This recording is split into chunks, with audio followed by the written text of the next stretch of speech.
Hello, welcome back to another edition of the I'm Always Right Sports Podcast. I am your host, as always, the Mouth of Michigan, Rob Medeka. With me, as always, my co-host, the Merkzone, Mike Merkel. I'm here. Missing in action, the Whale Man. He's still in his Michigan sorrow cave at the moment, so it's fine. We're not even going to talk to them today, but we are going to be talking about your Detroit Lions. They had a big game last week that they absolutely got obliterated in all three phases, so we're going to talk about that a little bit. We're going to be talking about this COVID-19 crisis and how it's really starting to affect the NFL and college football. Mike's favorite player of all time is out right now due to this COVID crisis, so we're going to hit on that just a little bit and the effect that it's causing across both the NFL and NCAA landscapes. In part 2 of the show, we are going to review AEW's Full Gear pay-per-view that happened on Saturday night. It was a pretty great show. And we're also going to be talking some Pistons/NBA talk. We know the new NBA season is right around the corner, December 22nd. We've also got an NBA draft to talk about. And we're going to be talking about what you want our Pistons to be doing. So lots of stuff to talk about today on episode 102 of the I'm Always Right Sports Podcast. Mike, let's just jump right in here. Let's talk Lions a little bit. I promised it last week. It was either going to be one or two conversations. It was either going to be, okay, they're potentially going to make a run, or, all right, we're an average NFL team, right? And I think we saw last week that they're no better than a mediocre NFL football team at the moment, right? You know, all three phases at points were awful, right? You look at it and you go, okay, offense couldn't do anything for the entire first half, right? Completely abandoned the run. You kind of make it a game. You have a couple turnovers. Stafford with an abysmal interception where you just go, what the hell was that? And then the defense couldn't stop a crossing route, save their lives, couldn't generate pressure when needed. And then special teams, you got Prater still missing field goals. You know, you're not playing well necessarily great on that aspect either. Against an above-average Colts team, you know, I think the Colts will probably finish in that 8-8, 9-7. You know, their defense is playing really well right now in a division that's kind of weird, too, so that kind of helps. Just talk to me about where you're at with this team, right? Because obviously they're not playoff contenders, right? We can say that pretty much for sure, no matter what happens against Minnesota or Washington or anybody else. They have to go on such a run, that's not going to happen. But, I mean, is it basically, are you just counting down the days for Patricia and Quinn to get fired? Are you looking forward to seeing what resolve they have? I mean, is there any real reason to even watch this team right now? Because I'm having I'm trying to find reasons, but it's pretty difficult at the moment. Yeah, no, this is just pretty much a dud season for the Lions. And they're 3-4. You had potential to have meaningful games coming into mid-November. Because they had one meaningful game in early November. That was November 1st. Yep. And they lost that one by a lot. Yep. And so now it's kind of just like a dud season again. Which was the last 2 years, really, where just you had a good start-ish, and it just really fell down the works very, very quickly. So I don't have much reason to watch, especially because there are other games on that I'm like, that definitely entices me a little more than this game, even though they are the home team. I just don't see, even if they beat Minnesota, even if they beat Houston, and they go, after Thanksgiving they're 5-5 or something, I go, cool, so you're 5-5, and then you're going to play Tennessee, Tampa Bay, Chicago, and Green Bay, and probably go 5-9 or something. Right, exactly. So, what's the reason? They really needed to win that Colts game, right? Because I feel like that would have set off a little bit of a momentum. Okay, you have 3 games in a row. You haven't done that since Patricia got here. The defense looked like it was improving, kind of. I guess you can't get better than... You can only go up when you're the worst. So, and then you go from that to, okay, you've got Minnesota, you've got Washington, you've got, Houston, you've got several games in a row in November where you go, wow, you can really do some real good, get ahead of the game a little bit, going into December where you're going, okay, all right, we got to play Minnesota again, we got to play Chicago, we got to play Green Bay, we got to play Tampa and Tennessee. You go, all right, that's a rough stretch, but if we build up enough equity ahead of time where we're 4 or 5 games above 500, maybe at the end we can squeak one of those games out. You maybe beat Minnesota. I know you can beat Chicago. We saw it legitimately, right? So you can beat Chicago.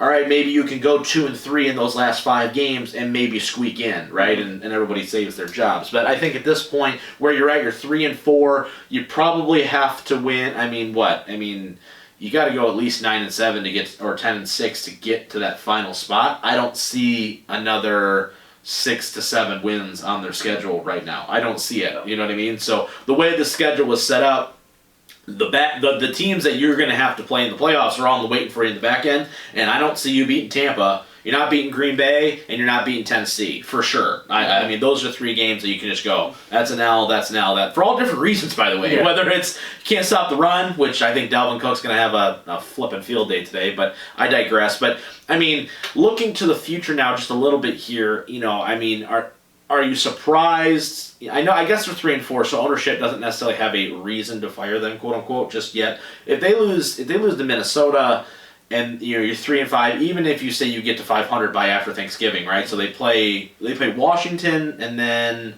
Houston. Is it Houston right after that? I don't know for sure because I know Thanksgiving's in 2.5 weeks technically. So this week they play. Yeah, they would. I don't know. I think they may have a game in between that. Between Washington and Houston. I guess we can find out. Hold on, just 1 second. 1 second. But regardless... they play the Panthers in between that. Oh, great. Cool. With Christian McCaffrey. That ought to be fun. Yeah. So, I mean, honestly, like, even if they're somehow 500 or a game above 500, if we're being overly optimistic, which I try to be, but it's hard sometimes, going into that Houston game...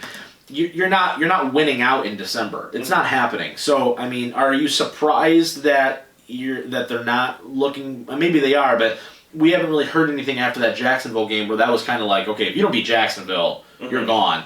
They go on a little bit of a win streak here. You have potential to make up some games, but do you think ownership's just kind of twiddling the thumbs to be like, let's just see the collapse so that we can just go, okay, you're gone? Or are they kind of still like, well, if we somehow do something crazy like we did a few years ago and start 1-7 and finish 7-9, you're like, wow, we won 6 out of the last 9 games. I think it's unfortunate to say that. I don't think they will have an immediate collapse. Yeah, I think they're going to hang around. Unfortunately, they're going to tease you for a while. I think you can. If you don't beat Minnesota, you're 3-5. But I think Washington, Carolina, and Houston are all winnable. Yes. So I think you can escape at a 2-1 through that stretch, which is why I think you're 500 by Thanksgiving. Yeah. And so at that point, you're like, if you could beat some of the good teams, like that's where you're gonna. Yeah, that's exactly where you're just like, but what if, right? It's always the what if. But maybe if we catch them on the right day. It was like 2 years ago we were like 4-7, but for the 6th seed they only had like 5 or 6 wins. It was like if we win out, but like this team loses a couple, I think we can squeak in. Yeah. Which I think if we would have beat Indianapolis, I think you can make the argument that the NFC West is so strong. But I've been arguing that they'll all kill each other. I think Seattle's the clear front runner in the division. Well, the Niners don't have anybody. The Niners don't have people anymore, really. And I think the Rams or Cardinals have to play each other at least one more time. If not, they haven't played yet, so they play 2 more times. For sure. So they're going to beat each other up, and Seattle plays them all one more time. Yeah. So I think they're going to beat each other up. So I only think one other person comes from there. Yep. So I think that 9 wins could get you in over one of the West spots. And if we're looking at the playoff landscape as it is right now, right, you've got Seattle clearly as the front runner. I think they are currently my favorite in the NFC right now. I'm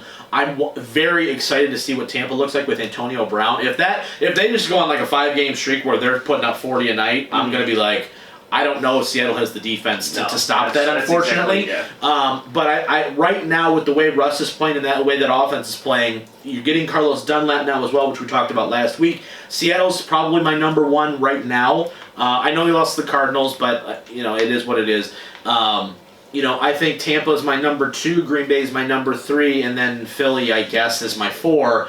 But the rest of those teams, I mean, you're going to have New Orleans is going to be there, right? Chicago's probably going to, just because they started out as hot as they are. I'm interested to see the next couple games for them, if they start to fall apart or if they continue to go, because their offense is not good. Mm-hmm. They're not able to string together consecutive drives of any sort of relevance.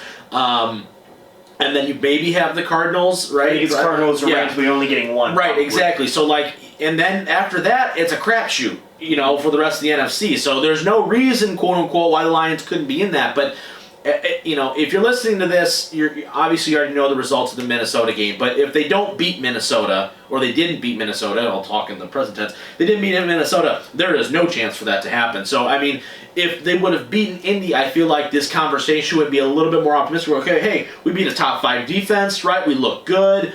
That team was coming off a bye. All right, now you're going to beat a banged-up Minnesota team. You play Washington. Carolina, Bridgewater has been uneven, to say the very least, right? You've seen good Bridgewater, and you've seen average, and you've seen bad. So you don't really know what you're going to get there. You play a Houston team that is in complete disarray. Mm-hmm. You've got another game against Minnesota. You've got a game against Chicago. Those are all winnable football games, regardless of where you're at. I think they can beat Chicago. I mean, you're a swift catch away from beating them. So you could definitely be in that conversation. The problem is that even if they make the playoffs, right, which is, I guess, was my biggest complaint when Caldwell was here, is I go, okay, great, we made the playoffs, but then we're just going to get curb stomped by whoever we get in there with, right? You're the 7, you're playing the 2 seed, so you're either going to play Seattle or Tampa, maybe Green Bay. And Green Bay is your best case scenario, is to play Green Bay. That is a awful time for anybody going to happen right there, right? If you're playing the number 2 seed, so you're not beating Seattle. You're going to play Tampa later this year, and I think Tampa puts up 50. And in Green Bay already put up 42 on your ass earlier in the year. So even if they somehow make the playoffs, I don't. It's what is it going to do? I guess is the question. All right, do you want to see changes now? Do you want to see Quinn and Patricia just gone, or are you kind of like, I'm of the opinion like, I don't really think it matters, because you can't hire. It's not like you can hire Eric Bieniemy or name a Robert Saleh from San Francisco right now. Anyway, I don't think it matters, because I think whether you have him or say you fire them and you have Bevel running the team. Okay, we've seen that play calling. Neither way, you're going to be making a run for it. It's not like, okay, you're 4-3, but you played really bad against Indy, so all right, let's get these people out. Maybe Bevel could be a better head coach. Or if your offense was top 10 like it should be. Yeah, something like that. So either way, if it was like one of those situations where it's like you're 4-3, 5-2, it's like, okay, but you could see that where Patricia's not going well. It's like, all right, we'll take you out, and maybe Bevel can keep you on path, because it's Patricia's fault that you lost 2 games or something. Like if it was a different outcome, but where it sits right now, you're 3-4, probably not going to make the playoffs. So at this point, it doesn't really matter. Yeah. So I might as well just keep them in. Might as well see it, because if they do make a drastic turnaround and you go, okay, maybe finally it's clicked. If they don't, and you go, all right, we're going to fire you anyway, so it doesn't really they're at really a 0 right now, so they can only do better. They can't get any worse. Right, exactly, because there's no faith anyway. And with the injuries now to Trey Flowers, you're missing Kenny Golladay. I mean, those are 2 of your biggest pieces that you can possibly lose, and they're both out for an extended period of time. So it's going to be tough. You know, it's not looking great. However, if you are a fan of getting rid of these guys, which I think most of us are kind of like already accepting that, even if you are a fan, it's kind of like, okay, you know what I mean? Just hope to God they can make a hire that's worth a damn. But nonetheless. Let's shift focus here just a little bit here. I do want to talk about, speaking of the Lions, Matt Stafford came in contact with COVID. Speaking of a guy that if you didn't have, you were definitely not winning any of these games. He's going to probably play. He's going to play against Minnesota. I know, once again, it comes out on Monday, but he's going to play. I think he's okay. His family's fine. But we're seeing more and more cases. The Lions themselves have had at least 3 or 4 now in just the last week and a half. Jared Davis, their safety Moore, I think, has it as well. A staffer for the Lions. You're seeing it now bleed into the NCAA. Trevor Lawrence obviously being the biggest name, and they just lost to Notre Dame in double overtime, right? So, yeah. So it is what it is there. But, we're starting to see that. We haven't seen it hit, I want to say, like, the top echelon yet, at least in the NFL. I mean, you're not getting any bigger than Trevor Lawrence from a college football standpoint, but from an NFL standpoint, you haven't seen an Aaron Rodgers go down yet. I mean, even Stafford, who came in contact, I mean, he's going to play, right? So he's not missing time. You haven't seen anybody yet of a massive distinction, but you are seeing guys like half the Raiders' offensive line was gone at one point, right? Baker Mayfield just got diagnosed, and he's going to be in quarantine now. So luckily they're not by, but who knows what's going to happen there. Are you concerned at all that this is going to become a more growing concern as we get further into the season? The weather's changing, right? It's not the summer anymore, and we're going to maybe see more of these cases, which could, in some aspects, really drastically change outcomes of games, depending on who gets infected. I mean, yes and no. I genuinely think that this COVID situation is kind of like injuries, where an injury can just happen. Like, you don't think Dak Prescott's going to break his leg, and all of a sudden he breaks his leg, and now he's out for the season. Now you're screwed kind of thing. You know what I mean? Like, we mentioned it off air, you were like, well, Seattle's the number 1 seed. Russell Wilson gets it, he's out for 2 weeks. I'm like, yeah, Russell Wilson can also break his leg next week, and then their season's done. You know what I mean? So I think it can happen at any point. Yeah. So honestly, for me, I'd rather someone get. It almost sounds awful to say. I'd rather someone get COVID and be out for only a week or two, other than now be exposed to it. Or get exposed to it, then rather than all right, now he broke his arm, now he's out for the season. Yeah, you know what I mean. So it's almost I think it's going to infect people, obviously, but I don't think it's as bad as a lot of people are putting it out. Yeah, that's that's a great comparison. It's one I maybe didn't really think of from an injury perspective, right? Is because they're healthy, right? Yeah. Like they're physically able to play. They just they just don't want to affect other people, so they have to sit out for a game. You know what I mean? I mean, do you think that in any way this season could wind up being tainted? Like if we see go back to a few years ago, I think what we saw was Ryan Lindley in the playoff game for Arizona against. Who was the other quarterback? I think it may have been the Carolina dude? Yeah. Is that the one you're talking about? Where he had 2 backup quarterbacks? Yeah, 2 backup quarterbacks playing where you're like, this is the worst playoff game ever. Mm-hmm. And I think it was Derek Anderson. Was that Derek Anderson? Okay, maybe. So, but my point is that, okay, imagine that kind of scenario where okay, we're going to see Green Bay versus, Seattle, sure. But Aaron Rodgers and Russell Wilson are both out. Yeah. You know what I mean? Playing for a chance to go to the Super Bowl. Are you just like, for a fan perspective, are you like, wow, this is going to be a absolute shit show? Well, here's what I would say to that, though, is Jordan Love time, baby. I think there's a reason why they have the hotels. They have the hotels in Tampa for an extra month. Yep. I think if you did get to a point where you're in the playoffs. I think you need to get out of the regular season. I think once you're out of the regular season, say in the wild card round, 2 quarterbacks, like Russell Wilson and Aaron Rodgers, both get it, so they can't play. And then they go, okay, we'll move your game next week. Yeah. Or we'll move your game down a couple days so you guys can play a little bit. Or space out during the week or something. I think there's room to maneuver once you hit the play. Especially the championship games. You go, okay, we'll just give you an extra week to prep for it. Yeah, and then you don't have 2 weeks for the Super Bowl. And then you'll have the 2 weeks. Or you have 2 weeks and you just move the Super Bowl down an extra week or whatever it is. Yeah. I think there's room to maneuver once the playoffs hit. So I'm not worried about the playoffs. I am worried about the regular season still. Yeah. But I think at that point, though, you can add extra weeks to the regular season. You have 4 or 5 weeks extra room to play with. Yeah. So I'm not super concerned about that issue. That would be very interesting to be like, oh, Jordan Love versus Geno Smith. What are you going to get? And you go, wow, this is a rough go. Yeah, but I don't think it would ever come to that because I think they just push it down a week so they can both play. Yeah, and from a ratings perspective, right, if you're the NFL, that's like worst case scenario ever is like the quarterback of the team goes out. You have the Super Bowl. It's like Patrick Mahomes is Brady, but they both get COVID or something. So it's like, oh my gosh. Jordan Ta'amu and exactly. Whoever. And Blaine Gabbert. Such a ridiculous or it'd be New Orleans and Tampa, and it's like, oh, Drew Brees has got it, so Jameis versus right, making this start against his whole team. Like maybe they'd actually prefer that. I don't know. That would be a good rating. The way Brees is playing right now, throwing 3-yard passes. But nonetheless, right, it's just something to think about, something to keep in mind, especially with the way the playoffs are formatted now, where only the 1 seed gets the bye.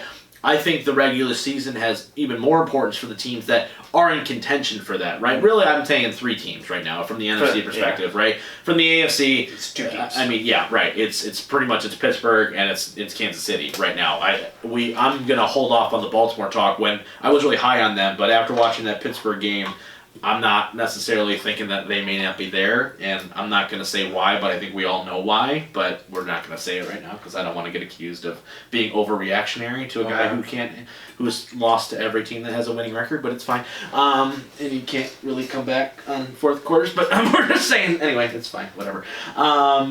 But yeah, no, so it's one of those things where, it's something to monitor for sure, when those tight races like that, because I know a lot of teams weren't really thrilled with the fact that now the 2 seed has to play the first week of the playoffs again. But, it is what it is kind of thing. It's good for us because we got more games to talk about, but something to keep a lookout for sure. You're seeing it now in college where Clemson drops a game, but they're only dropping to 4 because, they lose to Notre Dame, who's a top 5 team anyway. But you always wonder, man, they haven't lost a game in 3 years in the regular season, and they only lost by 7. Double overtime. And you have a quarterback who's played 110 snaps in his career in college, and Trevor Lawrence is sitting on the sideline, and you're like, man, sure do wish that he could have played. You know what I mean? It's just one of those teams. It's just one of those things. So, But all right, that's going to be it for part 1 of this show. Part 2, like I said, we're going to do AEW's Full Gear real quick. Just going to give a quick review on that, some of our highlights for that show. Highly recommend it. And then also we are going to be talking some NBA draft, some Pistons talk, NBA talk as a whole. Lots of good stuff coming your way after the break. Stick around. Hey guys, the Mouth of Michigan, Ron Mendyke here. Just want to say once again, thank you so much for the first 2 years of support. We couldn't have done it without you. Episode 100 was a complete and absolute success, and it's all thanks to each and every one of you. The 2-year anniversary of the I'm Always Right Sports podcast is right around the corner. We hope to see you there. Once again, thank you so much for all the support. Now here's part 2 of this week's episode. And welcome back. Part 2 of episode 102 of the I'm Always Right Sports podcast. Mike, let's just jump right in here. AEW's Full Gear, Saturday night. I would say it's probably their best pay-per-view since Revolution of last year. Was it last year or was it this year? It was this year. It was this year? Yeah, it's been too long.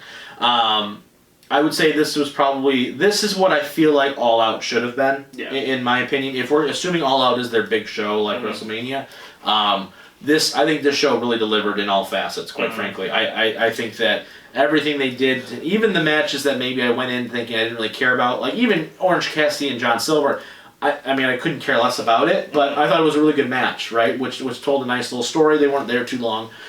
We saw things progress, which is I'm always a big fan of when it comes to these big shows. Give me a grade for you on this show.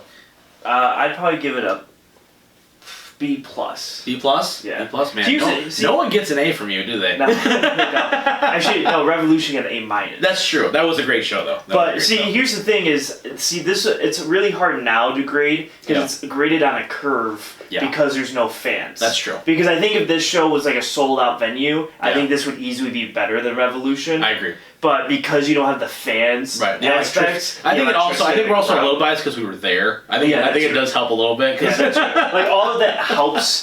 So for a show that I sat at home with only 1,000 people sitting there, giving it a B+, and I honestly think this show was probably better than Revolution. I think the card if you was for sure. If you look at match for match and like everything compared to it, it's probably better. I would agree with that.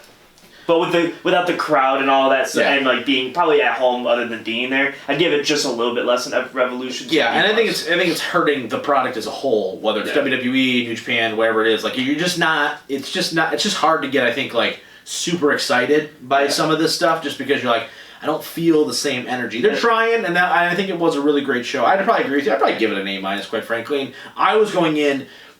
Probably as one of their harshest critics because I'm like, I need to see something here because the last couple shows they've had have been dog do in my opinion. So like I was really needing this show to come out here and knock my socks off and kill it, and I think they really did that basically from start to finish. Do we want to? I think we should go through spoilers at this point, right? They'll have 48 hours. We'll just go. I'll bang my cup here. I'll go. Spoiler alert. Okay, there you go. Yeah, we'll go through spoilers. Let's just go through every match here real quick here. What we thought of each one and what's a match that they definitely need to see. All right, we already know the answer to that question. Yeah, it's pretty simple obvious. as we get there. All right, so we'll go match by match here. Yeah. All right, Kenny Omega opened against and beat Adam Page. This match was great. Yeah. All throughout. Kenny getting the win. He's the new #1 contender for the world title. We saw the tease at the end. Spoiler alert: John Moxley retained. But I thought this was really well done. It was a nice way to kind of get the crowd going. I think it could have been better. In all honesty, I'm not going to say that like this was like vintage Kenny at this point. I thought it was solid. And I thought it was a good opener. I thought it did its job of getting the opener. And I'm really waiting to see. I'm waiting for more, not less from a Kenny, but from an Adam Page side, for me to be like, that's the moment. I'm still waiting for that from Hangman. Is like, that's where light bulb just switched on for me, and I'm good to go now. Yeah, Dave Meltzer said that he got reports that the crowd said that this was the best match. Yeah. Like, they felt the most from this match. And very well could have. And I believe that, because I think when we get down to the tag match, which I personally, I guess spoiler, think was definitely the best match on the show. Yes. But I think it's way better watching it with the commentary and everything. Yes. If you were live. Yeah, maybe not so much. Wasn't as good. Yeah, for sure. But the next match, we had Orange Cassidy beating John Silver in 9 minutes. This one, I can't tell you what I was doing during this match. You're counting homework. My counting homework. But it was good for what it was. Thought it was solid, right? John Silver looked great in this. I think that it's nice that they're trying to elevate guys. Still would have preferred to see Brody Lee in this match, but with Orange Cassidy obviously going to get the win, kind of felt like a match that could have been put on the pre-show, but I understand why. This show was long, by the way. We went to midnight on this show. This is a 4-hour pay-per-view. Yeah. So I didn't necessarily see the need for it, but the fact that going in, not really having a lot behind it, thought it was pretty well done. Yeah. Darby Allin wins the TNT title from Cody Rhodes in 16 minutes. Yep. Due to outsmarting him with the roll-ups. Yep. He kind of just out-rolled up to him. They lulled you to sleep. Roll up, miss. Roll up, miss. Roll up, roll up. And then all of a sudden, 1, 2, 3, you're like, oh, we got him. Yeah. And it took him 3 times to do it, and then he finally beat him on this 4th try. Yep. So now he's your new TNT champion. And I'm very excited. I think this show, what they did was really wanted you to tune into Wednesday to kind of go, okay, so where are they going to go with the Brian Cage? The landscape has completely changed now a little bit, right? For a lot of these divisions. Well, that was my biggest complaint with All Out, is they left All Out thinking what's happened? I mean, obviously, FTR's tag champs. Okay, we could have predicted that a mile away. Outside of that, what's different about AEW right now? And the answer was nothing, right? You didn't even have a TNT title match on that show. I mean, I get it, you had the chain match or whatever, but I just felt like I was missing something for this show. It's like, okay, cool. We've got new tag champs. We've got a new TNT champion. We've got the tease with the Brian Cage thing now and Ricky Starks against Darby. Where does Cody go from now? You know what I mean? Because he can't challenge for the world title. Mm-hmm. He's got his last name back. Yippee-dee-scoodah. We got a lot of things coming off of this show now that we did not have the last couple. That makes me very excited for Revolution in a couple months. Yeah. Hikaru Shida beat Nyla Rose. I think this was the lackluster match of the night, only because they didn't have any build going in. No. It was just kind of thrown together. We've seen it before. All that mixed together. Nyla's still pretty green in my opinion. Sheeta's hard for me because it's not so much that she's not a good worker or anything like that, but it's hard with the language barrier and stuff like that. You got to give her a little bit of slack for that. But I feel like the women's, if I'm being honest, I'm just waiting for Britt Baker to get the damn title. Mm-hmm. She's the only one to me right now that is genuinely entertaining from the women's division. Not that they're not talented from the women's division in AEW, but I think NXT does this. If you're looking for the one thing NXT head and shoulders does better than AEW, it's this. Mm-hmm. It's the women's division. Because NXT's women's division is stacked, and they always make you feel like you want to care. I don't think AEW does a well enough job yet, because they don't have talent that's established, to make me really care about the women's title at the moment. Yeah. The Young Bucks beat FTR for the tag titles, and by far and away probably the best match on the card. Yeah, for sure. But you know what they did though, which I thought was really nice, was I going in, you had kind of an image or a vision of what this match could be. Mm. That was not this match. I felt like they slowed it down. Obviously Matt being hurt probably is a factor in that. They slowed down a little bit, but FTR is so good. Mm-hmm. I mean, they are freaking phenomenal. They really are. They are like the quintessential tag team of 1985, and it is so fun to watch in so many ways. Even when they lose, when they win, you hate them, you like them at the same time, but they just do such a nice job of they're the team that you feel like, they're somehow always going to win, but when they lose, you're just relieved. Mm-hmm. You know what I mean? It was really great. Yeah, I was listening to a wrestling podcast thing earlier today, and I didn't notice the finish as well as I thought, where FTR is really just no high flying at all, and they lose because he did a high flying maneuver, right? And it's little subtleties. It didn't click to me right away, and then once it did, I was like, oh wait, that is really clever. I didn't really read it. Yeah, because he got cocky, he hits him with the super kick, right? Yeah. And then two, to tell the story of from a tag team perspective, where you're the little things they just hit their finish, and then, I think it was Dax runs across the ring and spears Nick Jackson, you know what I mean? So the other guy can get the pin. The little things like that where I'm like that is so important to the foundation of a really great tag match, where it's understanding. It's because how many times do you see they hit the finish, the one guy rolls out the ring, and then the other guy just comes in and breaks it up, and you go, you could have just, if you ran over there, you know what I mean, and got him, the referee's counting the 3 and you win the match. The little things like that, the fact that they had, I think they had me for sure. I feel like they had you too, where it's okay, the Young Bucks got to have it here. Oh my gosh, they still don't. You're like, oh man, this is really trending to an FTR win here. What the heck are they going to do? And then they bring you right back all the way around. I mean, could not say enough great. If there's one match to watch on this show, it's this one. Yeah. And it's by far and away the best. Yeah, but realistically, I would say... This whole show was great, quite frankly. From the opener from Kenny Omega and the Darby Allin match, like those the three pillars of this, and even really the world title match I thought was good for what it was. Yeah. I was like, this has 4 big pillars that most shows don't have. And there was the 4 matches going in thinking, okay, we're really putting a lot behind this, and you had a lot of TV time dedicated to it, and they delivered in their own individual, unique way, which was so important. And once again, they progressed the story. Progressed the story. So you had Matt Hardy beat Sammy Guevara in the Elite Deletion match, which I thought was just so wild.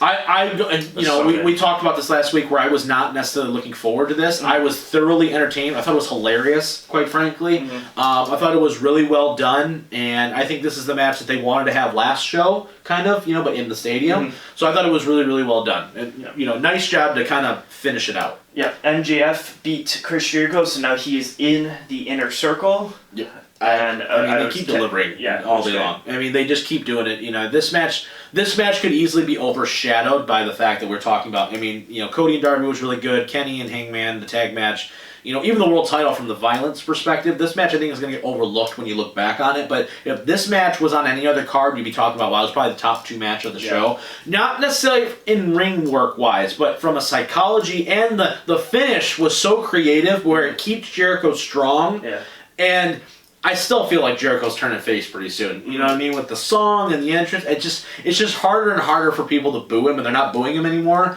And MJF is the mega heel. It almost feels like you're going to see a transition. This match reminded me at Revolution of the Orange Cassidy Pac match. Yes. Where he went, this is not going to be like anything good. Yeah. And it turns out to be a really fun and interesting match. Right. Like this one, I was like, it's going to be like a slow, like birding match. Yeah. And it turned out to be really, really good. Yeah. I was like, and how long did it go? 16 minutes. See, that's a perfect amount of time. I felt like this match had a potential to go too long and really drag and drag and drag, but it didn't. It told a great story, just enough. Jericho doesn't use the Judas effect. He gets it caught, so you still you preserve that move, right? And MJF doesn't straight up beat Jericho, if that makes any sense. He outsmarted him, which is what Jericho's known for. He gives MJF just a little bit of credence, and now you've got him in there, and they're all happy, hunky dory. You're just waiting for what's next, and that's so important. And then Moxley beat Eddie Kingston for the world title in a I Quit match. Yeah, I thought this was really well done, quite frankly. I think it lended Eddie Kingston to be a legitimate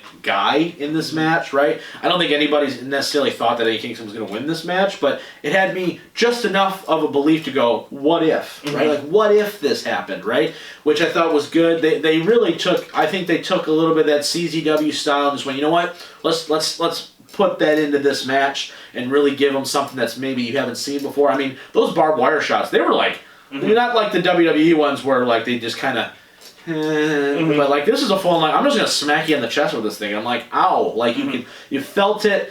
My biggest complaint with Moxley usually is that his matches feel like they're very slow and plotty and like meh. Still had some of that a little bit. And I'm really looking forward to seeing him and Kenny go at it for the title because I feel like that'll bring the best out in him from a wrestling perspective. You know what I mean? Because I'm still waiting for that from Moxley. I haven't seen that yet. But yeah, this is a great show overall. Yeah. I really can't recommend it enough. This once again, leaving the show, I was like, damn, that was really nice. That was really, really good. I really enjoyed it from top to bottom. There's not really a match that you could say you really don't need to watch it. It was all pretty solid. I agree. All the way throughout. So definitely take a look at that. Survivor Series in a couple weeks has got a lot to live up to. I don't really think they're going to be able to, but I don't know. Roman versus Orton's got me very excited. Yeah, so you know what I mean? You never know, right? You never know. Taker's going to be there. It's going to be a good time. Yeah. So we'll probably be talking about that in a couple weeks here as we get closer to Survivor Series. All right, let's shift focus now from the squared circle. Let's go to the hardwood. Let's talk some NBA here. Mike, we haven't talked about this yet on air, but I wanted to ask you, before we get to some Pistons and draft talk, I wanted to ask you, what are your thoughts about the NBA kind of starting, you're getting a little shortened season, right, just by like 10 games or so in the regular season, starting literally right around Christmas. It's throwing our whole plans all over the place, because usually last couple years we've talked about, the NBA at Christmas time, what is a team made of? Because by Christmas you kind of know. Now, we're not going to have any type of clue until February. Yeah. I mean, I like it and don't like it for multiple reasons. There's a lot to get done in like a month. Yeah. There's a lot to do in a month. Free agency, draft, and all that stuff. I like it in the aspect of they're trying to get back on schedule with their normal time slot. Yeah. So the Olympics are this upcoming summer, and they start in July. So they're trying to finish the finals in mid to late June, so they can kind of get back on track and have people able to play in the Olympics. Right. What I don't like about it is I don't like the quick turnaround from like the final 4 teams from the playoffs having only, I think it was marked at 71 days. Yeah. They have off until the next season. Which really means there's no time off. Which is basically no time off because you're going to start training camps in early December anyway. Right. So it's basically 40 days off almost. Yeah. Right. So you got a month. You basically have a month. Yeah. So that's the part I don't like about it is I think it's weird because it's too soon, but it's like the perfect timing if you want to try to get it all done by June. Right. And you can fit your whole schedule in really and everything. I think it's hard, right? I honestly think they could have pushed it back a little bit longer and shortened the regular season again. Like, if we're being honest with ourselves here. I think you could have went to like 65 games and started in early January. Yeah. Now, here's the cool thing, though, is they're going to do the schedule like baseball does. Mm-hmm. So they're going to have series of games. Oh, really? Yeah, so say like the Pistons are going to go to LA and play both their games like back-to-back days in LA. And then they're going to go home and then play like Chicago 3 straight days. And then they're going to go to Boston and play 2 games in a row. That's going to be weird. Like, are they playing Chicago again? Yeah, they're playing like back-to-back like baseball does. Like they're going to do their mini-series. Just limit travel, right? You're all exposed to the same people. Because you're not going to do the bubble anymore. So it's hard to do that. So I think it's going to be an interesting concept for sure. I still think they could have cut it to a hard 50 and just, you know what I mean? Like, I understand, you got to get games in and whatever, and you got to be able to sort out the best from the best, but at the same time, I just go, I'm like, man, 50 games is enough games to get your best 8 in each thing here. And to give some of these guys a little bit of a rest. I mean, if you're the Lakers or the Heat, you're like, all right, well, I'm going to go on vacation, I guess, and I'll see you guys in 2 weeks. Yeah, basically. You know what I mean? It's going to be interesting for sure. If you're a Pistons fan, though, or if you're a Detroit Piston, you're thrilled because you've just been chomping out the bit. You didn't even play in the bubble, so you're just kind of like, all right, yeah, we've been ready for 6 weeks. Yeah. You know what I mean? So you could see maybe a Pistons team come out a little bit faster than maybe you had before, just based on the fact that these other teams that are been playing all year, they're like, man, we're exhausted, So definitely something to look at for that for sure. Speaking of the NBA draft, though, just a little bit here, and we'll hit free agency a little bit too. Pistons are obviously picking 7th, right? Where there's a lot of news. It's hard, and some people have asked us, why don't you cover the NBA draft or the MLB draft or the NHL draft the same way with the same vigor that you cover the NFL draft? And I think there's a couple reasons. Number one, if we're being honest with ourselves, and the general populace, unless you are a diehard NCAA fan or a diehard NBA guy, you don't really know any of these people coming out in this draft after the first couple, right? Like, everybody knows Zion and the RJ Barretts and the John Morants. After that, though, do you really have any clue? Mm-hmm. The answer is no. And I don't want to insult you, but it's true. Same with the NFL draft. I mean, you can talk to people. I mean, we've talked about it here on the air before where, like, the first 15, 20, 30 picks. These are 30 guys. Where they're going, I don't really know, but they're going in the first round. You know what I mean? So, and with the NFL, I feel like you get almost an immediate return a lot of times. The NBA, especially this year in particular, you're not going to see that, I don't think, from a team. So, the Anthony Edwards, the LaMelo Balls, the whoever, I mean, yeah, they're the names to watch, but they're not game-changing talents like the Zions are of last year, or an Anthony Davis, or name a guy. It's just not the same, right? So I think that people got to kind of consider that as well when we're talking about this draft. Pistons are 7th.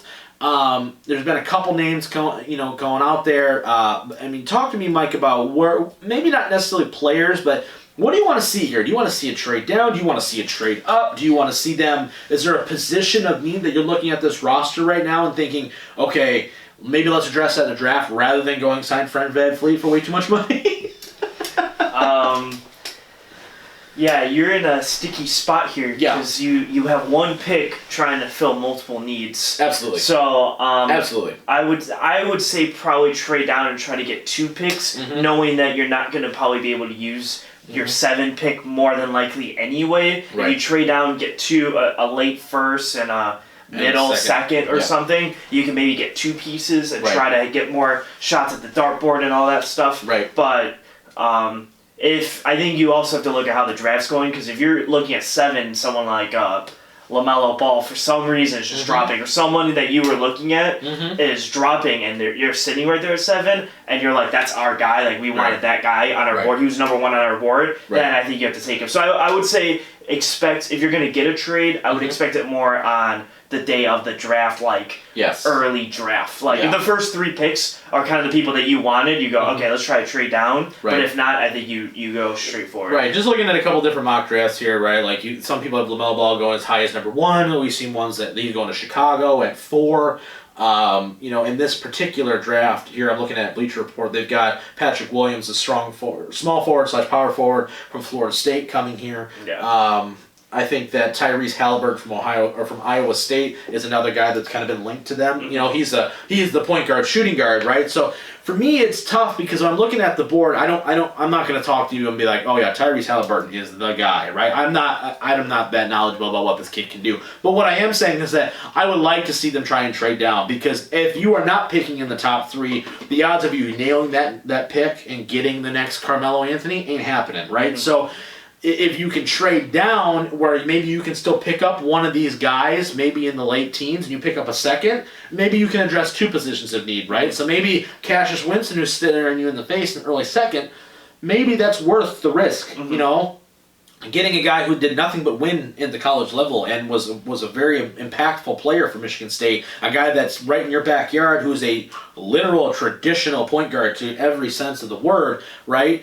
But the risk being, obviously, if you are in love with LaMelo Ball, which I'm not getting any indication that the Pistons are in on him at all, but at the same time, if he falls to 7 and you're like, man, talk about the upside, right? Like, if we're looking at one guy in this draft that I think is not only maybe the biggest question mark, but maybe has the biggest upside, I'm guessing it's him.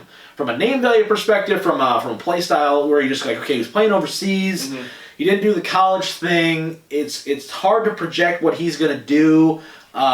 It's a very, we're going to swing for the moon and hope to God that we kill it. I think it's him and Wiseman. Wiseman, right. Wiseman didn't play. He played like 3 games at Memphis. Yeah. And now he hasn't played a game because he didn't go overseas or anything. He hasn't played a game in over, a year now? Right. So you don't really know what he is, but he is a 7'1" beast of a specimen, that plays center. Right. So I think those are the 2 big questions. Well, and you've even heard things, right? Like in this draft here, he's going number 2 to Golden State, right? Which I think would be a very good pick for them, right? As a big dude to go out there and guard the paint. We've heard news that he could potentially be the number 1 pick, right? If they feel so inclined, Minnesota does. So there's a lot of movement there. I think I would prefer, if they don't trade down, I think you need a point guard more than anything. I think Christian Wood will obviously be the number 1 priority in free agency, right? And I think that should be their only priority in free agency, is re-signing Christian Wood. I don't anticipate them to be buyers in anybody else. I don't want them to make trades. I need them to stay the course with this team, let some of these young guys play, and continue to have cap space, because right now you have a lot of cap. The only thing I want them to do is, if they're going to take on a bad contract and get a pick along with it. You don't have a 2nd-round pick for 2024. You have a lot of needs on this basketball team, and your window is not now. So because your window is not now, you have a lot of flexibility to be able to take on these contracts and go, man, I don't really want this dude, but I'm also getting a 1st-round pick from a team who thinks that they're going to make. We want the Pistons to be the 3rd team in a 3-team trade, right? To make the Anthony Davis to Lakers thing happen, the Pistons need to be involved and take on money so that the money works all the way around. Yeah. That's where we want the Pistons to be right now. Take on the money, take on bad deals, get the picks, and start building through the draft. It's the only way you're going to get better long term. You're not getting a big-name free agent guy coming to Detroit. It's just not happening, right?